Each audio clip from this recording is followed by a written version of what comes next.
What's up everyone, welcome back to another What If video. In the last part, we left off with Piccolo and his small group going to Namek, seeking out the Dragon Balls. Piccolo ended up wishing for the ability to make Dragon Balls himself, so even without Kami there, Earth will have Dragon Balls once again. But he finds out he has 2 more wishes left. He uses one to restore damage done to Earth, but as for the last wish, I left that up to you guys to decide. For this video, let's set a like goal of 2,500 likes, and once we hit that, I'll continue with another part. Anyways, let's pick up from here. So looking through the comments, there were a lot of good suggestions for the wish. Some people said he might wish for immortality, some people said he might wish to know his old name, and others said he'd wish all the Z Fighters to Namek so he could unlock their potential with Guru.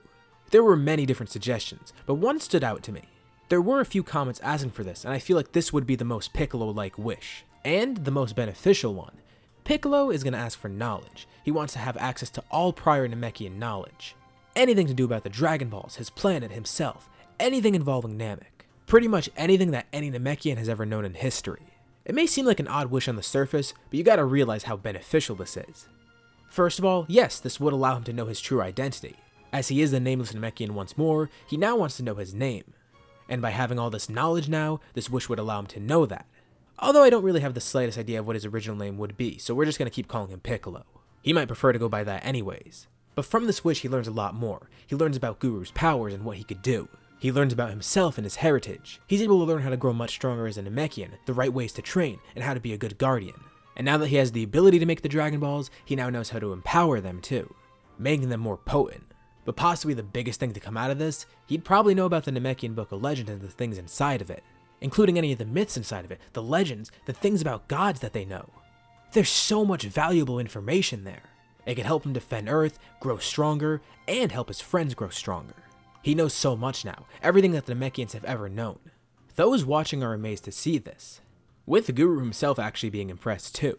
And if you remember from the last part as well, I also left off saying Guru may be able to unlock their potential, and I wanted to see what you guys thought about that. The comments were a bit mixed, some people saying that he needed a reason to actually unlock their potential, while others were saying he'd recognize that they're noble heroes and want to unlock their potential because of this. And I'm going to lean towards the latter. Not only is Guru witnessing the strongest Namekian he's ever seen in history, but he's planning to do something good with his power, and he's pursuing knowledge. Guru highly respects this, and after hearing what they did on Earth too, he decides the 2 warriors here deserve it, Piccolo and Krillin, and he unlocks their potential. Of course, this boost is huge for Krillin, but once Guru unlocks Piccolo's potential, people have very dramatic reactions to his power, almost terrified of it. And some other comments brought up some really interesting points. If you remember in the Namek arc, when Dende got his potential unlocked, he got the ability to heal, possibly due to him being a support Namekian part of the Dragon Clan, as Dragon Ball Online classifies them. On the other hand, you have Piccolo, who's a warrior Namekian. But, now that he's wished for the ability to create Dragon Balls, he really can be considered a mix of these 2 types of Namekians. But I'm hesitant to say he's gonna get healing because I don't want to make him too broken in all honesty. Maybe it'll be something that develops with time. Or maybe he unlocks abilities like Guru. So let me know in the comments below, do you think he should get any extra abilities, or do you think he should just remain as is so we don't make him too overpowered? Krillin's also very happy with his power-up. He feels very confident right now, and although not on the level of Piccolo, he's amazed with how strong and fast he is right now. Bulma even takes notice of how strong Krillin is now. Although she can't sense ki, it's easy to tell. All I'm gonna say is, she's impressed by it, and I'm gonna leave it at that. It's another thing a lot of you guys commented, and you probably know what I'm referring to. She's not with Yamcha anymore, and Vegeta's not here, so maybe they're both gonna end up with someone different this time. Krillin is a Chad after all. Anyways, they all head back to Earth. About a month has passed at this point, and they're excited to get back. Piccolo has a surprise for Goku, and Goku has a surprise for him. Goku goes first, revealing that with all the peace on Earth, he and Chi-Chi decided to have another kid. Piccolo's happy for him, and tells Goku once his kids are older, they could join Piccolo and Goku for training. But Piccolo surprises Goku by telling him he stumbled across some new knowledge, specifically about Saiyans. From the Namekian Book of Legends, he's learned 2 things. He's learned about Super Saiyan and Super Saiyan God. Hold on. Super Saiyan God's not coming in just yet. It's just necessary that I bring it up, and it's something that Piccolo would definitely mention, mainly for something they can think about down the line. First off, they want to see if these things about Super Saiyan are true. Now I doubt the Namekians knew in depth about Super Saiyan, like how to access it and such. But the legend would most likely still be there, meaning Piccolo can still tell Goku, and they'd have something to pursue, even if they're not really sure how to go about it. And the thing is, Gohan should be able to access it too. As for Piccolo, he's motivated to train himself and the others. He is the strongest here after all by a long shot. The reason he's telling his rival Goku about Super Saiyan, it's not just because he wants Goku and Gohan to access it, it's because he's going to offer to train them, being the one to help them access it. With his increased strength and all the knowledge he has now, he's going to continue Kami's legacy and be a teacher, not just a run-of-the-mill guardian. Goku and Gohan aren't going to turn this down either. Goku does want to see himself and Gohan get much stronger, seeing if they can catch up to Piccolo somehow, even though it seems tough at the moment. He's up for the challenge and he accepts it, telling Piccolo he's ready for whatever he has to throw at him. Funny enough, right now, Krillin's also above both Goku and Gohan. The father and son duo have been training on Earth a bit, but they still can't compare to Krillin's power now that he has his potential unlocked, although he's way behind Piccolo just like them. But with his new power and a seemingly new attraction, he also has a newfound motivation. Quick side note, Shenron's also stronger, like, a lot stronger. But Piccolo's not going to make him omniscient or anything to mess with the natural order of the universe. There do have to be some limits on Shenron, although now, he can grant 3 wishes like Porunga, and he's powered up to do things that Shenron couldn't do before. Anywho, life remains peaceful for a while. Goten is born early, as expected, with Piccolo trying to train everyone on Earth. Years pass and everything's okay, but out of nowhere, someone new shows up. It doesn't seem like a threat. Arriving from an alternate timeline, Trunks shows up, surprised to see how different events have transpired here. Oh god, by teleporting back in time, he's already screwed up the timeline. But it seems like he still will be born because he still exists, so maybe if he doesn't touch anything else, everything will be okay. He still can't reveal who he is. Piccolo's really strong here for some reason and he's the guardian of Earth. Frieza and Cold aren't showing up. Worryingly, Vegeta isn't here. And although he didn't press Goku for the information, it doesn't seem like he could turn Super Saiyan yet. Which ends up being true as Trunks shows him, but Goku did know about Super Saiyan somehow. Whatever, maybe Bulma gave him some information incorrectly. Or this could all be chalked up to him traveling back in time and messing with the flow of it. So he says whatever, and he decides still to give Goku the heart virus medicine and to tell him about the androids coming soon. But he has somewhat of a pit in his stomach. He can't help but shake some sort of anxiety. Something about this timeline seemed odd, to say the least. But he returns back home, confident that it'll all turn out okay. 3 years pass and the group gets much stronger. Goku and Gohan end up accessing Super Saiyan with the help of Piccolo, and they're training very hard. And just as Trunks warned, the androids show up. And they're ready for the fight. Thankfully, Goku doesn't have the heart virus here. Piccolo, worried about the safety of his friend, makes it a huge note to remind Goku to take his medicine once he's feeling some symptoms. So, Goku avoided all that pain and suffering, because Piccolo was able to spot it early during their training. And because of timeline shenanigans, just like in canon, we get 19 and 20 showing up. The two take turns fighting, which is a great idea by Gero, because he watches 19 get absolutely destroyed, like, literally gets destroyed. If he fought with 19, he'd be dead too, but this allows him to escape. Oh crap, this isn't good. Well, this shouldn't be too bad, right? Trunks warned of 2 androids showing up and they already killed 1. How bad can this be? Turns out, pretty bad, because Trunks returns, shocked to hear that there's 2 other androids here that he didn't know of before. The hunt for Gero ensues. But it's already too late, because by the time he's found, he's already activated androids 17 and 18, who proceed to kill him and then activate android 16. Okay, now this is a problem. So will they be able to fight off these androids? Well, as for the rest of the group besides Krillin, they all are a little bit weaker.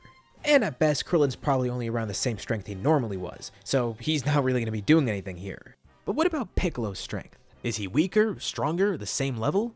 Well, there's a few things to take into consideration. For one, he did fuse with Kami early on, so he already has that advantage. 2, he doesn't have Nail, but he did get his potential unlocked. And 3, with all of his knowledge, like I mentioned before, he probably knows more effective ways to train as a Namekian to grow stronger. So, taking all these into account, I think it's reasonable to put him at least Android 16 level, meaning he's stronger than in canon, but not by a huge amount. The group gets into a fight with the androids, and it's clear that they can't keep up, except for Piccolo. Only 17 and 18 are fighting right now, and luckily for Piccolo, this time he gets the win against 17, killing him. Oh crap, 16 realizes he actually needs to intervene, focusing on Piccolo and telling 18 to escape. 16 and Piccolo are the same strength, but 16 does have the advantage of infinite energy, so he still is a little bit ahead of Piccolo, although it's not a 1v1. So 16 is disadvantaged, but he has one last resort, the bomb within him. Aiming at the strongest target, he wraps his arms around Piccolo, monologuing about how he's gonna explode now. Piccolo tells everyone to back up just in case, and admittedly, he is concerned right now, but just as 16 begins charging up, he suddenly stops, as his torso falls to the ground.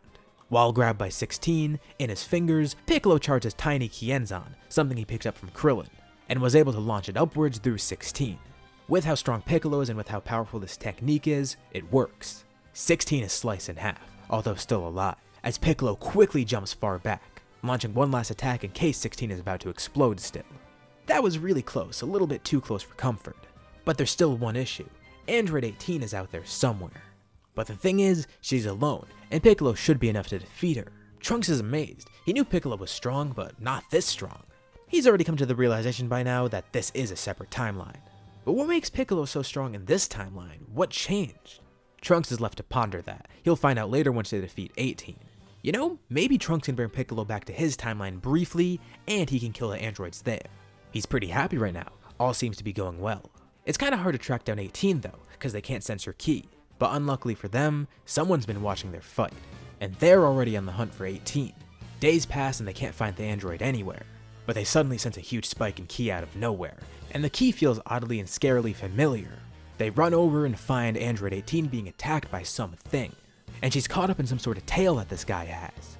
Once again stealing Krillin's technique, Piccolo launches a Destructo Disc, slicing off this thing's tail and killing 18 in the process. The monster shrieks in anger and looks towards the group. What have they done? This is Cell, and they just stopped him from achieving his semi-perfect form. And 17 was dead anyway, so he couldn't even achieve his perfect form if he absorbed 18. They stopped him without even knowing he was a threat. Cell launches towards the group, trying to attack, being blinded by anger, but then he sees Trunks is there. He doesn't need to fight, he has another option. Before the group can even find out who he is, he lets out a solar flare, blinding everyone and escaping, suppressing his ki. While blinded, Trunks feels something reach into his pants. Ew, this thing's a perv. No, I mean into his pockets. And Cell found just what he wanted, capsules. And as the blindness goes away, Trunks realizes that his capsules are missing. And it's just what Cell wanted. He throws one down, and it's a time machine. If Trunks exists here, that means there's another timeline he could travel to for the androids. Cell can't defeat the group because Piccolo's too strong here, so he's gonna retreat. The group chases after him and ends up finding him, but it's too late. He's already in the time machine, and he waves goodbye, disappearing into a new timeline. Trunks flies up, trying to grab onto the time machine, but it's too late. Cell is gone, and so is Trunks' time machine. The androids are defeated in this timeline, but now there's a new issue. Trunks is stranded, and this is where we'll leave off for now. So what did you guys think about this part? What do you think will come out of this now that Trunks is stuck in this timeline? Leave your thoughts and suggestions in the comments below, and I'll be sure to check them out to see what you guys think. As always, if you like the video, be sure to drop a like, and let's try to hit that like goal from the beginning of the video. If you haven't already, why not subscribe, as well as hitting the bell icon to get notified about any future parts of this What If, or any other videos that I upload on my channel. Thank you all for watching, and I'll see you on my next video.